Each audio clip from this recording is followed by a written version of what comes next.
Juste après une rupture amoureuse avec le père de mon enfant, Alors, vous aviez quel âge? j'avais 20 ans. Qu'est-ce qui s'était passé?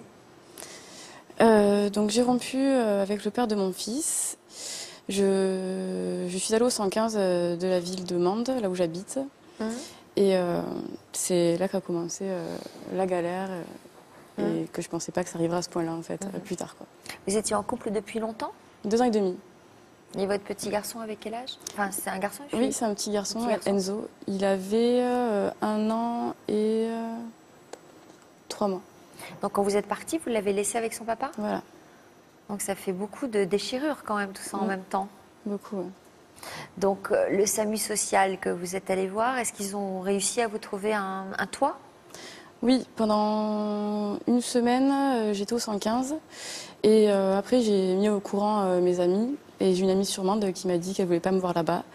Ça Donc, veut dire quoi déjà, être au 115? être au 115, ça veut dire que t'as pas d'autre solution que d'être hébergé par un organisme qui héberge les gens sans domicile fixe. Donc c'est là-bas que je suis allée parce que j'avais pas le choix. Donc à partir de une semaine après, en fait, je suis allée chez elle. Et donc elle vivait en couple, elle avait déjà un enfant.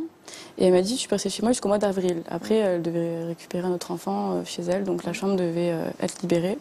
Donc c'était convenu comme ça. Et ensuite, là, je suis retournée un petit peu au 115. Donc, Et après 4 mois, quand même, passé chez votre amie. ouais, ouais. Ouais. Et j'avais pas non rien plus. quand même, c'est une vraie amie qui vous a C'est une hébergé vraie 4 amie, mois. ouais. Et comme j'ai pas réussi à trouver du travail ni rien, je m'en suis pas sortie comme ça, quoi. Donc, vous êtes retourné au 115 et là, vous avez commencé à vous faire quand même du souci et à chercher à être hébergé à droite et à gauche. Comment vous y êtes prise? Ouais. Donc, en fait, les gens qui m'ont hébergée un petit peu à droite et à gauche, c'est des gens que je connaissais pas forcément. Comme Mende, c'est une petite ville, les gens étaient plus ou moins au courant de ma situation. Et je rencontrais pas mal de monde en fait en journée ou en soirée, donc j'étais invitée dans des soirées, dans des bars, des anniversaires, etc. Donc il y avait des gens avec qui je parlais, ceux avec qui j'avais le plus d'affinité, qui s'intéressaient un petit peu à ma situation. Et ils me proposaient de m'héberger. Mais Et des gens que vous ne connaissiez non, pas du ouais. tout? Non, ouais, des gens que je connaissais pas quoi. Alors bon, c'était un peu bizarre au début parce que on a l'impression de gratter, mais en fin de compte, on s'aperçoit très vite que au bout d'un moment, ça sert à rien de faire, de dire non, non, non.